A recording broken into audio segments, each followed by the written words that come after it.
సంతోషగానాల స్తోత్ర సంపద నీకే చెల్లింతును ఎల్లవేళల. అనురాగశీలుడా అనుగ్రహపూర్ణుడా నీ గుణశీలత వర్ణింపతరమా. అనురాగశీలుడా అనుగ్రహపూర్ణుడా నీ గుణశీలత వర్ణింపతరమా. నా ప్రేమ ప్రపంచము నీవేనయ్యా, నీవు లేని లోకాన నేనుండలేనయ్యా. నా ప్రాణం నా ధ్యానం నీవేనయ్యా, నా ప్రాణం నా ధ్యానం నీవేనయ్యా. నీకేగా నా స్తుతి మాలిక,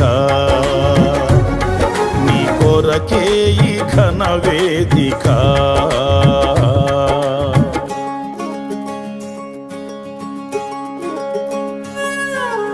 ప్రభువునందు కుడి వచ్చినటువంటి సంఘబిడలకు మరొక పర్యాయం, కుటుంబ ప్రార్థన పెట్టుకున్నటువంటి దానియేలు శాంతమ్మ బిడలకు హృదయపూర్వకమైనటువంటి వందనాలు. రెండవ కుటుంబ ప్రార్థన దేవుడు మనకు దయచేశాడు. చాలా సంతోషం, చాలా మంచిది. ఎందుకో ప్రతిరోజు సాయంత్రం మబ్బులు లేడు ఎగిరిపోవడం. నేను అనుకుంటా ఉన్నాను, బహుశా ఈరోజు కారులో పోవాల్సి వస్తుందేమో, తడిసిపోతామేమో అని. భయంకరంగా లేస్తుంది మబ్బు, అయినా కానీ ఏం చేయడంలే. చక్కగా మనం ఆరాధన చేసుకునే మంచి వాతావరణాన్ని దేవాతి దేవుడు ఇచ్చాడు. చాలా సంతోషం. పోయిన వారం మొదటి ప్రార్థనలో నేను ఒక అంశాన్ని మీకు చెప్పా. ఎంతమంది గుర్తుందో నాకు తెలియదు.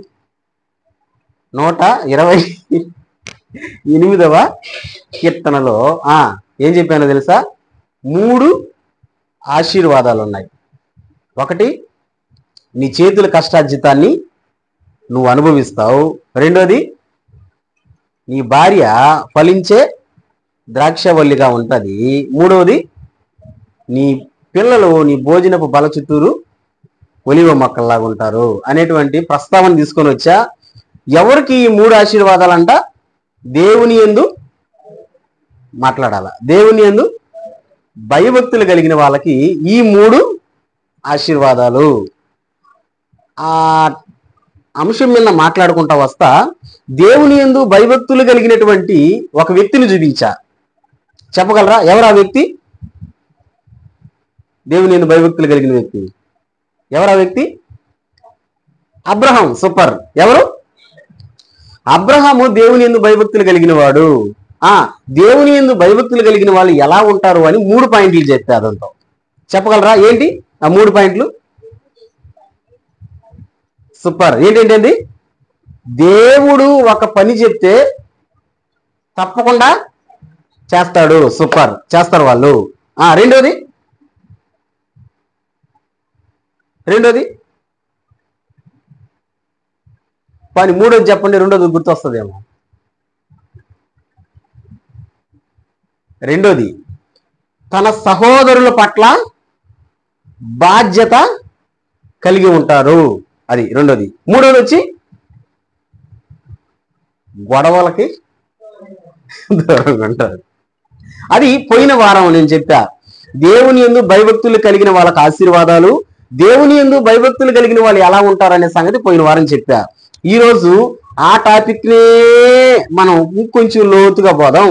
ఈ రోజు కూడా నేను ఏం చెప్తున్నానంటే, దేవుని యందు భయభక్తులు కలిగిన మరో వ్యక్తి గురించి నేను చెప్పబోతున్నాను. మరి ఆ అంశాన్ని మనం మాట్లాడుకోక ముందు డ్రమ్ములు వద్దు, చప్పట్లు కూడా వద్దు. ఓన్లీ అందరం కలిసి నోటితో ఒక పల్లవి ఒక చరణం నేను ఎత్తిస్తాను, మీరు పాడండి. సరేనా? చప్పట్లు కూడా కట్టాల్సిన అవసరం లే, ఊరికి నోటితోనే పాడదాం. సరే, పాడదామా? రెడీ? నా తోడుగా ఉన్నవాడవే, నా చేయి పట్టి, కొంచెం గట్టిగా, నా తోడుగా ఉన్నవాడా,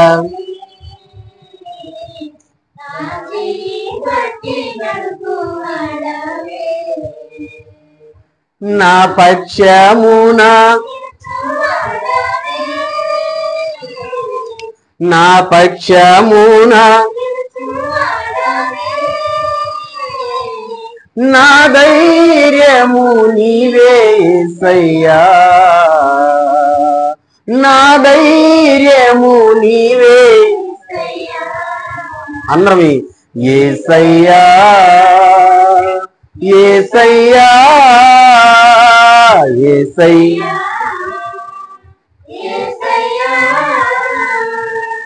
కృతజ్ఞత స్తుతులు నీకేనయ్యా కృతజ్ఞత స్తుతులు నీకేనయ్యా నా తోడుగా ఉన్న నా చెయ్యి పట్టి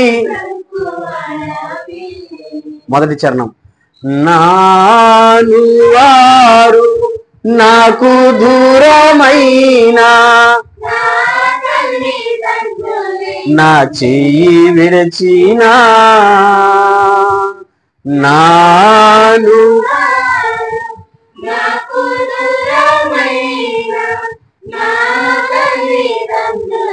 నా చెయ్యి విడచినా ఏ క్షణమైనా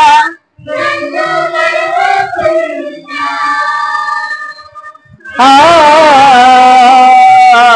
ఆ ఆ ఏ క్షణ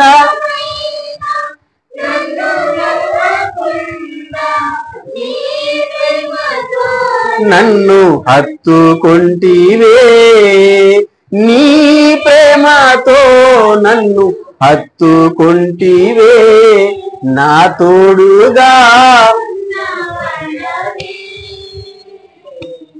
నా చెయ్యి పట్టి నడుపువాడవే నా పక్షమున నా పక్షమున నా ధైర్యము నీవే యేసయ్యా నా ధైర్యము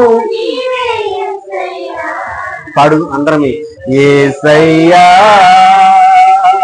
యేసయ్యా యేసయ్యా యేసయ్యా కృతజ్ఞత స్తుతులు నీకేనయ్యా కృతజ్ఞత అవును ప్రభువా మా ధైర్యమును మీరే మా అనేవారు మమ్మల్ని విడిచిపెట్టి వెళ్ళినా మా తోడుగా ఉండి మమ్మల్ని ముందుకు నడిపించే దేవుడివి ఈ మాటలు వింటున్న ప్రతి బిడ్డను కూడా దీవించండి మరి ముఖ్యంగా కుటుంబాన్ని దీవించమని అనేక మందికి ఆశీర్వాదకరంగా ఇప్పుడు మేము చెప్పుకోబోతున్న ఈ మాటలను మీరే ఉంచి మా ద్వారా మీ నామానికి మహిమ తెచ్చుకోనమని మా ప్రభు అయిన యేసు క్రీస్తు నామములో ఈ మనవల్ని సన్నిధిలో పెట్టి అడిగి పొందుకొని ఉన్నాము తండ్రి ఆమేన్. దేవుని వాక్యాన్ని చూద్దాం. కీర్తనలు గ్రంథం 31వ కీర్తన 19వ వచనాన్ని ఒకసారి చూద్దాం. కీర్తనల గ్రంథం 31వ కీర్తన 19వ వచనాన్ని ఒకసారి చూద్దాం. నీయందు భయభక్తులు గలవారి నిమిత్తము నీవు దాచి ఉంచిన మేలు ఎంతో గొప్పది. నరుల ఎదుట నిన్ను ఆశ్రయించు వారి నిమిత్తము నీవు సిద్ధపరిచిన మేలు ఎంతో గొప్పది. ఒకసారి ఈ మాట నాతో పాటు అందరూ చెప్పన్నానా? నీయందు భయభక్తులు గలవారి నిమిత్తము నీవు దాచి ఉంచిన మేలు ఎంతో గొప్పది. నరుల ఎదుట నిన్ను ఆశ్రయించు వారి నిమిత్తము నీవు సిద్ధపరిచిన మేలు ఎంతో గొప్పది. దేవునికి మహిమ కలుగును గాక అన గమనించండి. కీర్తనాకారుడైనటువంటి దావీదు ఒక మంచి మాట మనతో చెప్తున్నాడు. ఏం చెప్తున్నాడంటే, ఎవరైతే దేవుని యందు భయభక్తులు కలిగి ఉంటారో వాళ్ళకంట దేవుడు మేలుని దాచిపెట్టాడంట. ఏమి దాచిపెట్టాడంట? మేలు. నాన్న వింటా ఉండాలి. దేవుని యందు భయభక్తులు గలవారికి దేవుడు మేలుని దాచిపెట్టాడు. నేను అంటాను, ఎవరైతే దేవుని యందు భయభక్తులు కలిగి ఉంటారో వాళ్ళందరికీ కావాల్సినటువంటి మేలులను దేవుడు దాచిపెట్టాడు. మీరు చెప్పండి, దాచిపెట్టడం అంటే అర్థం ఏంది? దాచిపెట్టడం అంటే అర్థం ఏంది? మనం ఇళ్లలో బీరువాలు పెట్టుకుంటాంగా, పెట్లు పెట్టుకుంటాంగా. ఎందుకు పెట్టుకుంటాం చెప్పండి మా? ఎందుకు పెట్టుకుంటాం?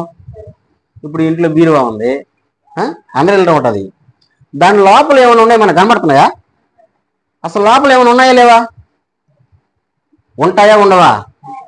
కానీ మనకు కనబడుతున్నాయా? ఉన్నాయి, కానీ మనకు ఎవరికి కనబడవు. ఉన్నాయి కానీ కనబడవు అంటే అర్థమైంది, ఇల్లు గల్లవోలు దాంతో దాచిపెట్టారని అర్థం. అంతే. దాచిపెట్టడం అంటే ఉన్నాయి కానీ కంటికి కనిపించవు.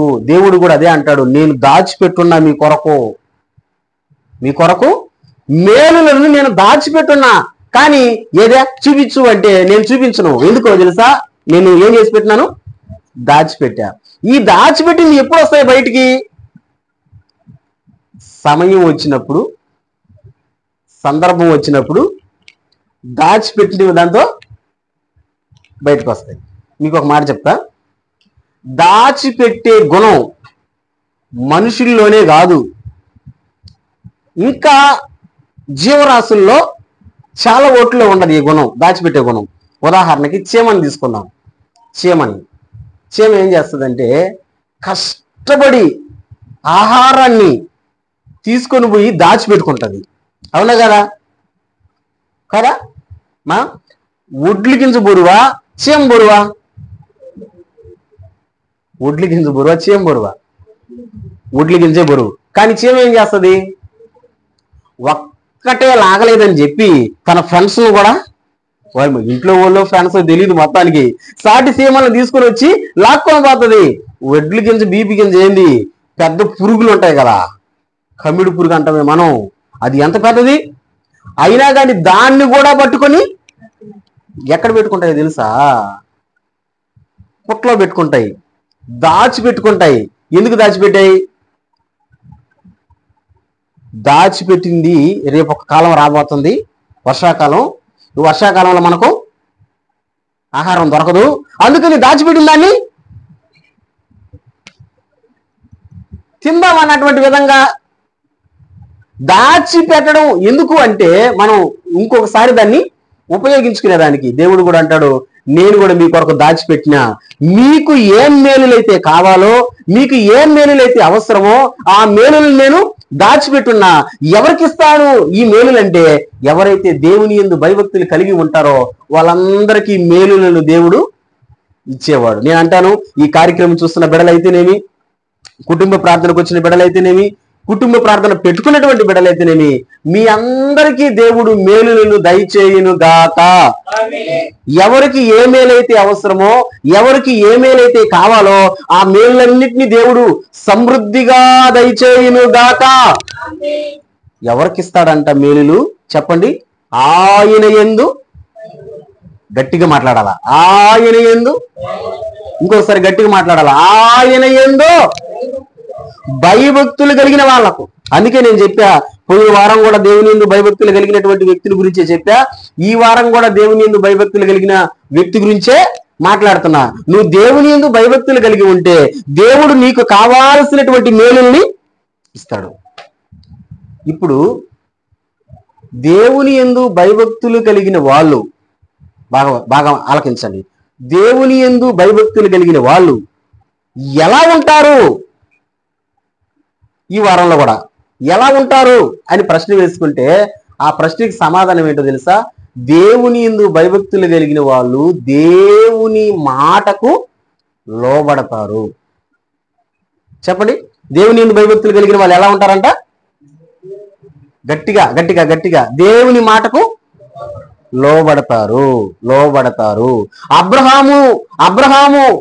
అబ్రహాముకు దేవుడు ఏ పని అయితే చెప్పాడో, చెప్పిన పనిని చెప్పినట్టు అబ్రహాం ఏ విధంగా అయితే చేశాడో, దేవుని మాటకు లోబడేటువంటి వాళ్ళు కూడా దేవుని యందు భయభక్తులు కలిగిన వాళ్ళే దేవుని మాటకు లోబడతారు. మరి భయభక్తులు కలగని వాళ్ళు దేవుని మాటకు,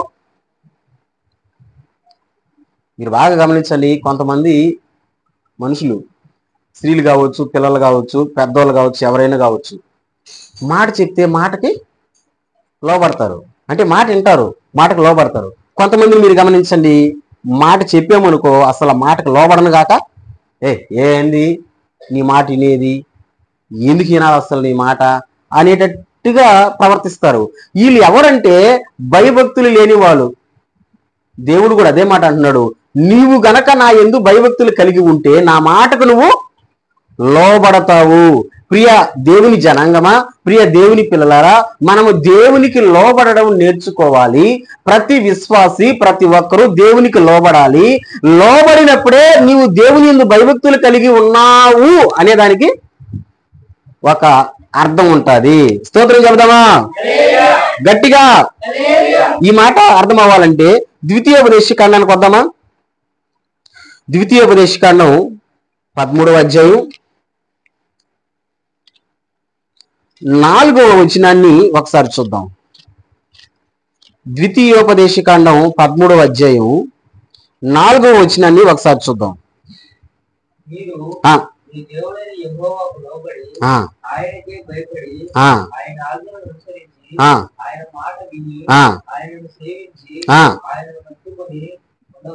బా, ఎంత మంచి మాట చెప్పాడు, ఒకసారి గమనించండి. ద్వితీయోపదేశకాండం 13వ అధ్యాయం 4వ వచనం. మీరు బాగా వినండి, మనం ఏం చేయాలో చూడండి. మీరు మీ దేవుడైన యెహోవాకు, ఆ పదం ఏంది? లోబడి, అంటే ఎవరికి? దేవునికి లోబడి, ఆయనకే భయపడి, ఆయన ఆజ్ఞలను అనుసరించి, ఆయన మాట విని, ఆయనను సేవించి, ఆయనను హత్తుకొని ఉండవలెను.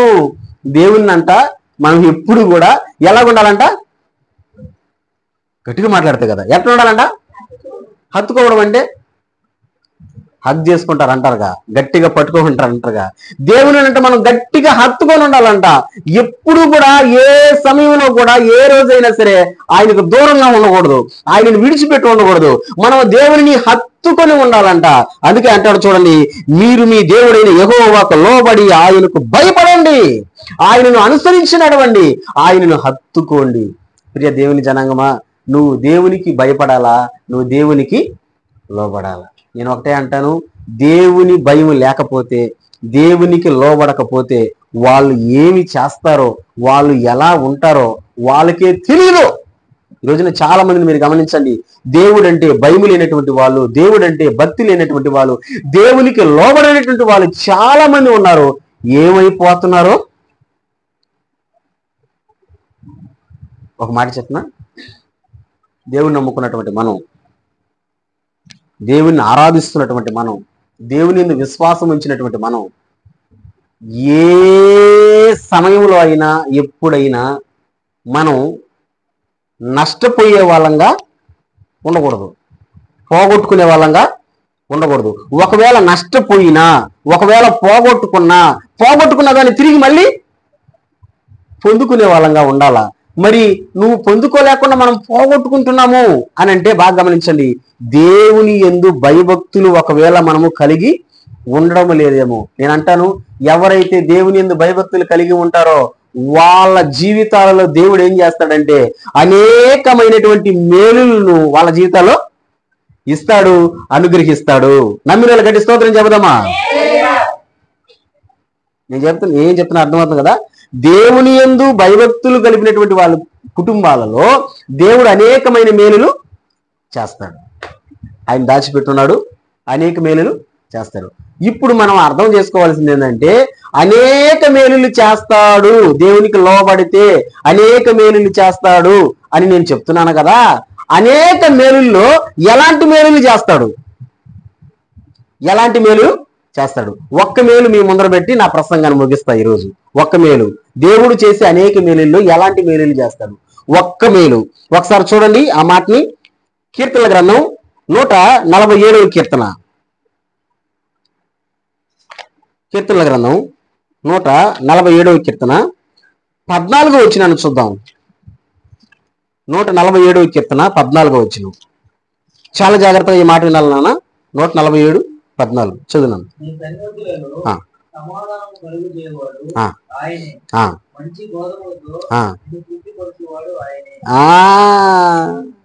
ఒకసారి ఆ మాట నాతో పాటు అందరూ చెప్పండి. 147వ కీర్తన 14వ వచనం నాతో పాటు.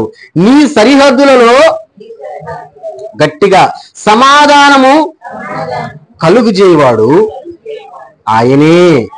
ఇంకొకసారి, మంచి గోధుమలతో నిన్ను తృప్తిపరచువాడు ఆయనే. ఏం చేస్తాడంట చూడండి.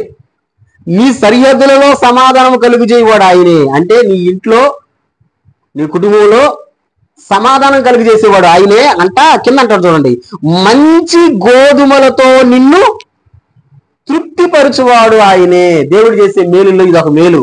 మనల్ని అంట మంచి గోధుమలతో తృప్తిపరుస్తాడు. చెప్పండి, గోధుమలను మనం ఎందుకు వాడతాం? అరే గోధుమలతో మనకేం పని? గోధుమలతో ఏం పని? స్టోర్లో కూడా వేస్తారుగా మీరా? ఎందుకు వేస్తున్నారు? మీరేం చేస్తున్నారు వాటితో? తినమనే కదా. అదేంది ఎట్లా ఆలోచిస్తారు మీరా? ఏది చెప్తే ఎటు వస్తుంది అనుకునే కదా. గోధుమలు ఎందుకు వేస్తారా? స్టోర్లు వేసేది ఎందుకుమా? తినేదానికే కదా. ఏ రూపంలో అయినా తినేదానికే కదా. ఇప్పుడు చెప్పండి, తినే విషయంలో మనం తృప్తి పడతామా? తృప్తి పడమా? కడుపు నిండా పెట్టేసారు అనుకో, మనకు తృప్తి వచ్చేదా? ఇప్పుడు ఉదాహరణకు అనుకున్నాం, 1 లక్ష రూపాయలు చేతిలో పెట్టి 5 లక్షలు చేతిలో పెట్టి నీకు తృప్తియా అన్నారనుకో, తృప్తినయ్యా అని అంటావా? అనం. 1 కోటి రూపాయలు చేతిలో పెట్టినా అనం తృప్తి అని. ఎందుకంటే దాంతో తృప్తి లేదు. దాంతో తృప్తి లేదు. నేను అనుకునేవాడిని, బాగా వినండి, నేను అనుకునేవాడిని చదువుకునేటప్పుడు నేను అనుకునేవాడిని, అందరూ కొత్త సైకిల్, నా ఆశ కొత్త సైకిల్ కొనుక్కొని దాంతో స్కూల్కి వెళ్ళాలని, దాన్ని తొక్కాలని నాకు ఆశ. చిన్నప్పుడు సైకిల్ ఉంటే చాలండి నాకు, కొత్త సైకిల్ ఉంటే చాలు. ఎందుకంటే ఆల్రెడీ సైకిల్ ఉంది నాకు, కానీ అది పాత సైకిల్, మా నాన్న కొనిచ్చిన సైకిల్. పాత సైకిల్ ఉంది, కానీ నాకు ఏం కావాలనుకుంటున్నాను, నేను కొనలేకపోయిన సైకిల్.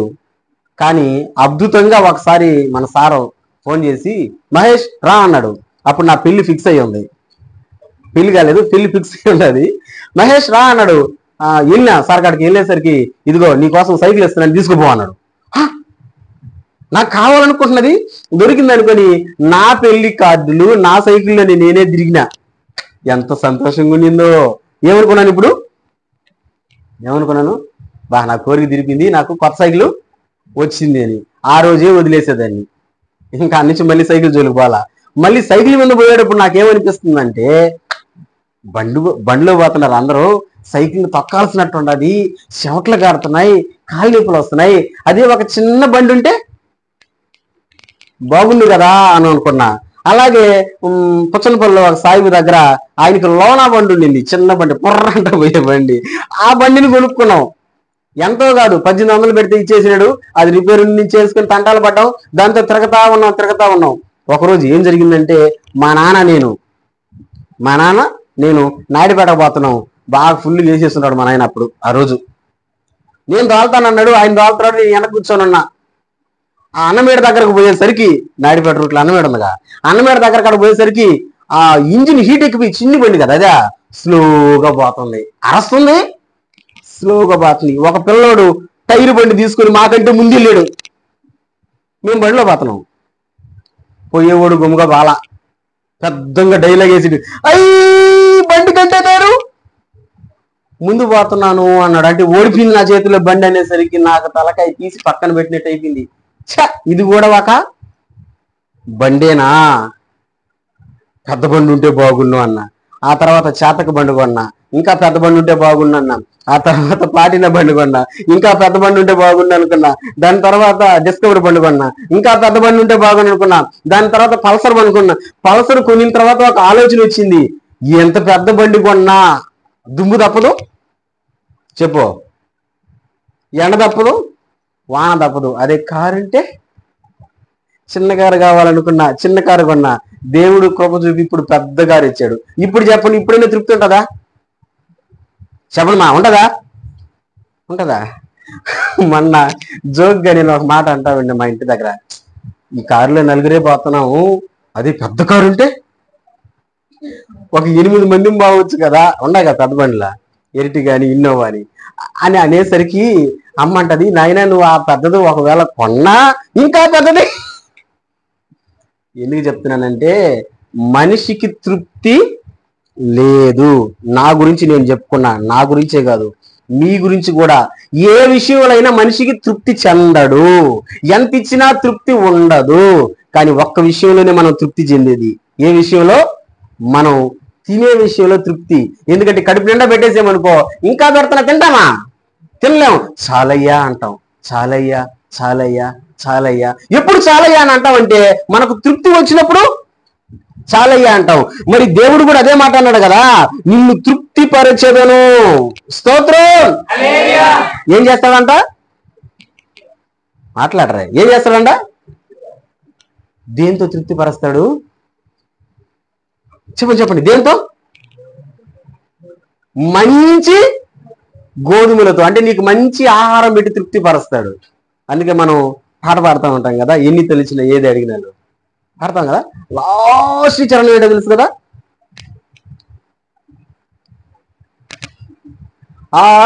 ఆకాశమందు ఎగిరేటి పక్షులు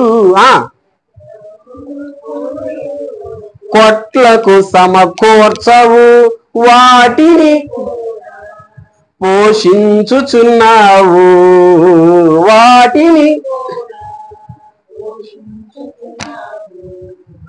నా జీవం. ఏం అడిగావు? ఆకాశ పక్షుల్ని పోషిస్తున్నావయ్యా, మమ్మల్ని కూడా. దేవుడు మనకు కలుగు చేసేటువంటి మేలుల్లో నెంబర్ 1 ఏంటో తెలుసా? దేవుడు మనలను పోషించేవాడు. నమ్మిన గట్టి స్తోత్రం చెప్పండి. ఏం చేసేవాడు? గట్టిగా చెప్పండి, ఏం చేసేవాడు? నీవు దేవుని యందు భయభక్తులు కలిగి దేవునికి గనక లోబడగలిగితే దేవుడు నిన్ను పోషించేవాడు. పోషిస్తాడు, నిన్ను పోషిస్తాడు. నువ్వు అనుకోవచ్చు ఏమని, ఒరే నాయన ఇంకెట్ట జరుగుతుంది, ఇది ఇంకెట్ట చేయాలా, ఇంట్లో పరిస్థితి ఎట్ట చేయాలా, తినేదానికి ఎట్ట చేయాలా, లేదా ఏదైనా కొనుక్కోవాలంటే ఎట్ట చేయాలా, ఏంటి నా పరిస్థితి ఎలాగైపోయింది అని నువ్వు అనుకోవచ్చేమో. కానీ దేవుడు అంటాడు, నేను నిన్ను పోషిస్తానంటాడు. స్తోత్రం చెప్పు. నన్నే కాదు, నిన్నే కాదు, ఈ కార్యక్రమం చూస్తున్న ప్రతి ఒక్కరిని దేవుడు పోషిస్తాడు. ఎప్పుడు పోషిస్తాడంటే ఆయనకు భయపడి ఆయన మాటకు లోబడినప్పుడు ఆయన మనలను పోషించేది. రాజుల మొదటి గ్రంథంలో 17వ అధ్యాయంలో ఆలకించండి. రాజుల మొదటి గ్రంథం 17వ అధ్యాయంలో ఒక వ్యక్తి కనబడతాడు. ఆయన పేరు ఏలియా. చెప్పగలరా నాన్న? ఆయన పేరు ఏలియా. బ్రతికిన రోజులలో రాజు ఎవరంటే ఆహాబు రాజు. ఆహాబు రాజు పరిపాలనలో ఏలియా ఉన్నాడు. ఆహాబు రాజు ఎలాంటి వాడంటే పరమ దుర్మార్గుడు. రాజ్యాన్ని పరిపాలించే ఆహాబు రాజు ఎలాంటి వాడు? పరమ దుర్మార్గుడు. వాడి దుర్మార్గానికి తోడు ఎవరంటే ఓడు భార్యే. ఆహాబు రాజు దుర్మార్గానికి కారణం ఓడు భార్యే.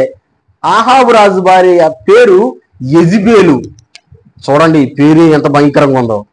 యెజబెలు, ఆహాబు రాజు యెజబెలు. ఆహాబు రాజు ఎంత దుర్మార్గుడు అంటే, ఒక చిన్న మాట చెప్తే బాగా గుర్తుపెట్టుకోండి. చాలా ఆస్తి ఉంది ఈయనకి, చాలా ఆస్తి ఉంది, రాజులు కదా. చాలా వస్తుంది. ఈ రాజు కోటకి ఆనుకొని ఒక చిన్న ద్రాక్ష తోట ఉందంట. చిన్న ద్రాక్ష తోట. ఆ ద్రాక్ష తోట ఎవరిదంటే నాబోతు అనే ఒక వ్యక్తిది.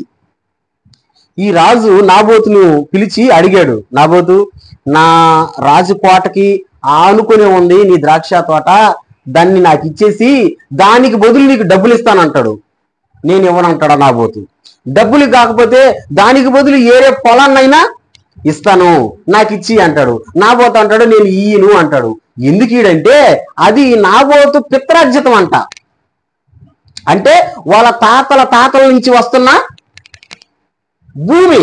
అందుకని నాబోతు అంటాడు నేను ఇవ్వను. ఆహాబు రాజుకి కోపం వచ్చింది. రే, రాజులు అడిగితే చెప్పు వాడు ఇవ్వలేరే అనుకుని, వాడు పిత్రార్జితం కదా ఇవ్వనన్నాడు అనుకుని కోపం వచ్చి ఇంటికి పోయి మూతి ముడుచుకొని మంచం మీద పడుకొని నిద్రపోతున్నాడు, ఏడస్తున్నాడు. భోజనం కూడా చేయలా. ఎంతసేపటికి భార్య చూసింది, అని మా ఆయన భోజనానికి కూడా రాలేదే. ఎవరురా భార్య? ఎవరా భార్య? పేరు చెప్పానుగా, యెజబెలు. ఎత్తుక్కుంటూ వచ్చింది భర్త కాడికి. భర్త ఏం చేస్తున్నాడు? మూతి ఉమ్మడి పెట్టుకొని పడుకొని ఉన్నాడు, ఏడస్తా. ఏందయ్యా, ఎందుకు ఏడస్తున్నావు, ఎందుకు బాధపడుతున్నావు అంటే, లోపల ఉన్న బాధనంతా భార్యకి చెప్పేశాడు. మాయ్, నాకు ఆ తోట కావాలా. ఏ తోట? ఆ నాబోతు ద్రాక్ష తోట కావాలా. నేను అడగతుంటే వాడు ఇవ్వడం వల్ల అందుకని నాకు బాధగా ఉంది, నాకు దిగులుగా ఉంది అనుకొని చెప్పేశాడు. భార్య అంటది, రాజు అయి ఉండి నువ్వు ఏడవడమా? నేను ఒక ప్లాన్ వేస్తాను రమ్మని చెప్పి భోజనం పెట్టించి ఇప్పుడు మాస్టర్ ప్లాన్ వేసింది యెజబెలు. ఇద్దరు పనికిమాలిన మనుషుల్ని తీసుకొని రా, వాళ్ళ మీద దొంగ సాక్ష్యం చెప్పిద్దాం. ఏమో దొంగ సాక్ష్యం అంటే, నాబోతు దేవుణ్ణి రాజుని ఇద్దరిని దూషించాడు. చూడండి బ్రో, పనికిమాలిన ఇద్దరు మనుషులు సాక్ష్యం చెప్పించి నాబోతుని పిలవనిపించి జనాలందరి ముందర రాళ్లతో కొట్టి చంపేసి ఆయన తోటని లాక్కున్నాడు. మీరు చెప్పండి, పరమ దుర్మార్గుడా కాదా? కాదా? ఆహాబు పరమ దుర్మార్గుడా కాదా? దానికి తోడెవరు? భార్య యెజబెలు. ఇంత పరమ దుర్మార్గులు ఎవరో? ఆహాబు, యెజబెలు. ఇంత పరమ దుర్మార్గుడైనటువంటి రాజు పరిపాలనలో ఉన్నటువంటి వాడు ఎవరు? ఏలియా. స్తోత్రం చెప్పు గట్టిగా. ఆ రాజు పరిపాలనలో కరువు వచ్చి పడింది. అంతే కదా. ఇప్పుడు అధికారులు ఎలా ఉంటారో దేశం కూడా అలాగే ఉంటది. మరి కరువు వచ్చి పడింది. ఎక్కడ వర్షం చినుకు లేదు, పంటలు లేవు, ఎక్కడ లేవు. మరి ఏలియాని దేవుడు అంటున్నాడు, ఏలియా, ఎక్కడ చూసినా కరువు తాండవేస్తుంది, తినేదానికి తిండి లేదు, తాగేదానికి నీళ్ళు లేవు, ఎక్కడ చూసినా ఆకలే ఆకలే ఆకలి అని అంటున్నారు, కానీ నేను నిన్ను పోషిస్తానన్నాడు. స్తోత్రం చెప్పు. అర్థమవుతుందా? ఎక్కడ చూసినా ఆకలేనే ఉంది, కానీ నేను నిన్ను.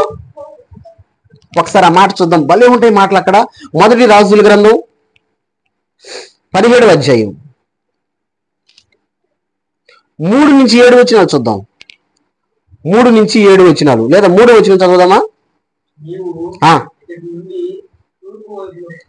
బాగా వినాలి. ఏలియాతో దేవుడు మాట్లాడుతున్నాడు. నీవు ఇచ్చట నుండి తూర్పు వైపులకు పోయి కిరీతు వాగు దగ్గర దాగియుండుము. ఆ వాగు నీరు నువ్వు తాగుదువు. అచ్చటికి నీకు ఆహారము తెచ్చినట్లు నేను కాకోలములకు ఆజ్ఞాపించితినని దేవుడు అంటున్నాడు. ఇదిగో కెరీతు వాగు దగ్గరకు పోయి ఏలియా, నువ్వు ఆ వాగులో నీళ్లు ఉన్నాయి, ఆ నీళ్లు తాగు. నీకు ఆహారం తెచ్చేదానికి ఎవరికి ఆజ్ఞాపించాడంట దేవుడు? చెప్పమ్మా, ఎవరికి? కాకులకి చెప్పాడంట.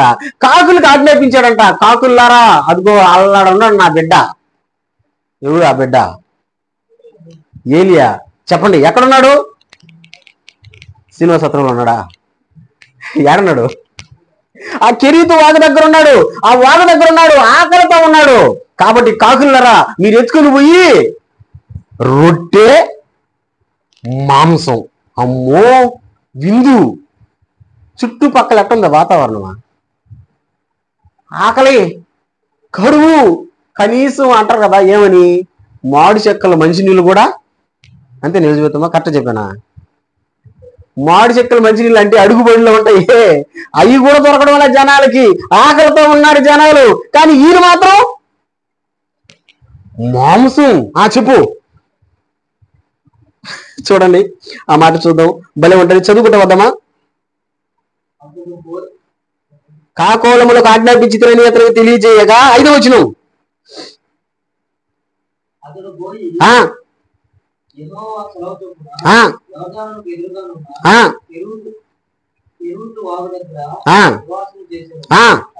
అక్కడ కాకోలములు ఉదయం ముందు రొట్టెను మాంసమును, అస్తమయం ముందు రొట్టెను మాంసమును అతని ఎద్దకు తీసుకొని వచ్చుచుండెను. వస్తున్నాయంట, తీసుకొని వస్తున్నాయంట, కాకులు తీసుకొని వస్తున్నాయంట. ఏమేమి తీసుకొస్తున్నాయి? రొట్టెను. చెప్తే కదా రొట్టె మా కాంబినేషన్ బాగుంటుందా? బాగుండదా? మీరు ఎప్పుడు తినలా రొట్టె మాంసమా? ఎందుకు చేసుకోం? పూరీలు అంటాంగా, చపాతీలు అంట, రొట్టెలే కదా ఇవి. రొట్టెల్లో మాంసం వేసుకుంటే ఎట్లుంటది? ఏంది పాస్ట్ నూరు మాటలు చెప్తున్నాడా అంటారా? రొట్టె మాంసం కాంబినేషన్ అదిరిపోద్ది. చుట్టూ కరువులో ఉన్నారు, ఆకలిలో ఉన్నారు. కానీ ఏలియా మాత్రం కరువులో ఉన్నాడా? ఎట్లున్నాడు? తృప్తిగా తింటున్నాడు. కాకులు తెచ్చిపెట్టింటున్నాయి ఆహారం. హల్లెలూయా, హల్లెలూయా. నేను ఒక మాట మీకు చెప్పనా? కాకి పెడతాదా, పెరుక్కుంటుందా? పెడతదా? ఎవరికైనా పెడతదా? నువ్వు ప్రేమగా కాకా కాకమ్మా అను, పెడతదా? ఏం చేస్తుంది? నీ కాడ ఉండేది నీ పుర్రి గీకైనా చెయ్యి గీకైనా పిరుక్కుని వెళ్తుంది, కానీ అది పెట్టదు. కానీ పిరుక్కుని వెళ్ళిపోతున్న దాని చేతే దేవుడు పెట్టిస్తున్నాడు. నమ్మిన వాళ్ళు స్తోత్రం. పిరుక్కు వెళ్ళిపోతున్న దాని చేత దేవుడు పెట్టిస్తున్నాడు. నేను అంటాను, మన చేతిలో ఉన్నది ఎవరు బిరుక్కుని పోతుంటారు, ఓలి చేతే పెట్టిస్తాడు దేవుడు మనకు. ఏలియా జీవితంలో అదే జరిగింది. అందుకే దేవుడు అంటాడు, నేను పోషిస్తాను ఏలియా. చుట్టూ కరువు ఉన్నా సరే, చుట్టూ మనుషులు ఇబ్బందులు ఉన్నా సరే, నేను నిన్ను పోషిస్తాను ఏలియా. ఎందుకు పోషిస్తాను అంటున్నాడంటే, దేవుని యందు భయభక్తులు కలిగిన వాడు కనుక దేవుడు పోషిస్తాడు. నేను కూడా అంటాను, సంగమా కుటుంబీకులారా, ఎందుకు భయం? ఎందుకు భయం? దేవుడు అన్నాడు, నేనే నిన్ను పోషించే దేవుడను, ఆకాశ పక్షులను పోషించే దేవుడను, జలచరాలను పోషించే దేవుడను. మరి నేను మిమ్మల్ని పోషించలేనా? దేవుడు పోషిస్తాడు మనల్ని. భయపడాల్సిన అవసరమే లేదబ్బా. అందుకు ఉదాహరణ ఎవరి గురించి చెప్తున్నాను? ఏలియా. దేని ద్వారా? కాకులేమో తీసుకొస్తా ఉన్నాయి. విచిత్రం ఏంటంటే వాగులో ఉన్న నీళ్ళన్నీ అయిపోయినాయి. నేను అంటాను తాగేసుడేమో. వాగులో ఉన్న నీళ్ళన్నీ అయిపోయినాయి. ఇప్పుడు చెప్పండి, ఆహారం ఉంది, నీళ్ళు లేదు, నువ్వు తింటావా? మీరు పనికి వెళ్ళారమ్మా, అన్నం ఉండాలి, కూర ఉంది, కూడు ఉంది, తాగేదానికి నీళ్ళు లేవు, నువ్వు తింటావా? ఎందుకు తినవు? అదే నీళ్ళు లేవు, ఎందుకు తినవు అంటున్నా. గొంతుగాన పట్టుకునిందా? తినే సంగతి పక్కన పెట్టు, నిన్ను తీసుకుని వెళ్ళిపోవాల్సి వస్తుంది. అందుకని ఖచ్చితంగా ఆహారము, నీళ్లు రెండు. మరి నీళ్ళు అయిపోయినాయి, ఆహారం ఉంది, నీళ్ళు అయిపోయినాయి. ఇప్పుడు మళ్ళీ ఏలియా అంటున్నాడు, అయ్యా నన్ను పోషిస్తానన్నావు, ఇప్పుడు దాకా పోషించావు, ఇదిగో ఈ వాగులో నీళ్లు అయిపోయినాయి, ఇప్పుడు ఏం చేయమంటావు? ఇప్పుడు దేవుడు ఏమన్నాడో చూద్దాం. నెక్స్ట్ 8వ వచనం చూద్దామా?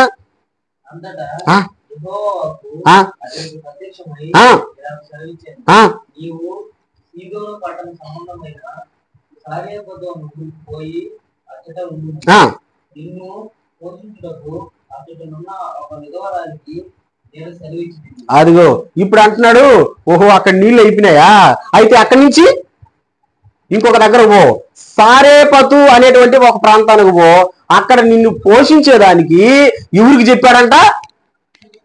చెప్పండి, మా దేవుడు చెప్పాడంట. ఎవరికి? గట్టిగా చెప్పండి, ఎవరికి? అక్కడ ఎవరికి చెప్పాడు పోషించమని? రోగులకా? కాకులకి. ఇక్కడ ఎవరు చెప్పాడు పోషించమని? మరి మీరు చెప్పండి, విధవరాలంటే ఎవరు? విధవరాలంటే ఎవరు? భర్త లేనామి. ఇప్పుడు మీరు చెప్పండి, భర్త లేనామకు మనం పెట్టాలా, ఆమె పెడితే మనం తినాలా? లాజిక్ అర్థం కలదా? భర్త లేనామకి మనం పెట్టాలా, ఆమె పెడితే మనం తినాలా? అరే తప్పది, ఆమె పెడితే మనం తినకూడదు. ఎందుకంటే పాపము భర్త ఉండే ఆడ మనిషి అయితే భర్త అన్ని చూసుకుంటాడు కాబట్టి దాని రూటు వేరు. మరి భర్త లేని ఆమె కష్టపడి బతుకుతుంటది, పిల్లల్ని సాక్కోవాలా. అందుకే దేవుడు అన్నాడు, విధవరాలు పక్షంగా నేను వాద్యమాడతాను అన్నాడు. మరి విధవరాలకు మనం పెట్టాలి, కానీ అంకా నుంచి మనం తినకూడదు. కానీ ఇప్పుడు దేవుడు ఏమంటున్నాడు, నిన్ను పోషించుటకు నేను ఒక ఆవుకి చెప్పుకున్నా. ఎవరని? ఒక విధవరాలకి చెప్పాను అన్నాడు. ఈయనకి అర్థం కావడంలా, అదేంది విధవరాలకి ఎట్ట పోషిస్తుంది నన్ను? అందులో కరువు. పోయినాడు ఏలియా, నిజంగానే విధవరాలు ఉండింది, ఆకలి అన్నాడు, దాహం అన్నాడు. ఆమె చెప్పింది, అయ్యా నాకాడి ఏమీ లేదయ్యా, బుడ్డిలో కొంచెం నూనె ఉంది, తొట్టిలో కొంచెం పిండి ఉంది, నాకు ఒక బిడ్డ ఉన్నాడు, ఓడికి పెట్టి మిగిలితే నేను తిని చచ్చిపోదాం అనుకో నిర్ణయించుకొని ఉన్నావు, నాకాడి ఏమీ లేదు, యెహోవా జీవము తోడుని కొట్టేసింది, నువ్వు పోవమ్మా ముందు. దేవుడు చెప్పాడు నాకు, నువ్వే నన్ను పోషిస్తావని. ఈ చిత్రం చూడండి, ఆమె ఈయనకి పెట్టింది, ఈయన ద్వారా ఆమె పోషించబడింది. దేవుడు ఎంత అద్భుతకరుడో చూడండి. దేవుడు ఆయన నమ్ముకున్నటువంటి వాళ్ళను పోషించే దేవుడు.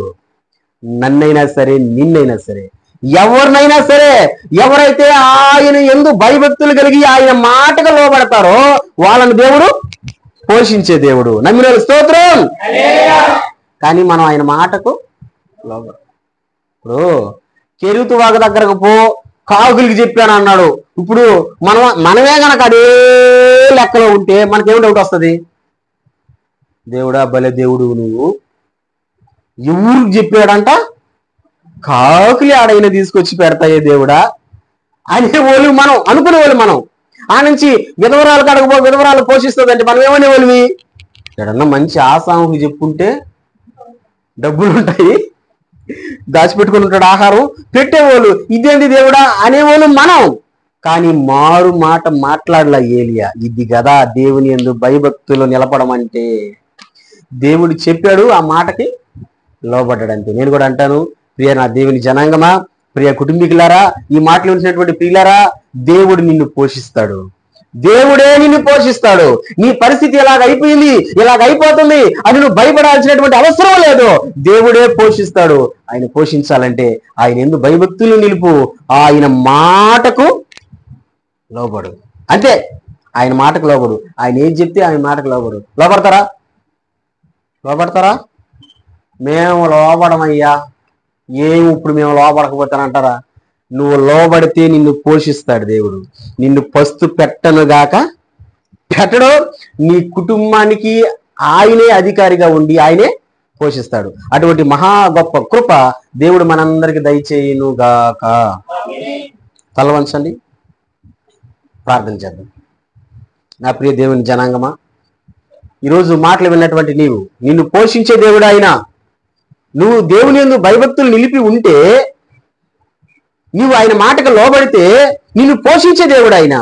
ఏలియాని కాకుల చేత పోషించాడు, ఏలియాని విధవరాల చేత పోషించాడు. నిన్నెందుకు పోషించడు? నన్నెందుకు పోషించదు? అందరూ ఎందుకు పోషించడు? ఖచ్చితంగా పోషిస్తాడు. ప్రభువా నువ్వు పోషించే దేవుడు అయ్యా. నీ మాటకు లోబడినప్పుడు ప్రభువా, నీకు భయపడినప్పుడు ప్రభువా, నువ్వు పోషించే దేవుడు, గొప్ప దేవుడు నాయన. తలవంచు, మోకరించు, ప్రార్థన చేద్దాం. ఈ స్థితిలో ఉన్నానంటే, ఇంకా బ్రతికున్నానంటే, ఈ స్థితిలో ఉన్నానంటే, ఇంకా బ్రతికున్నానంటే, నీ కృప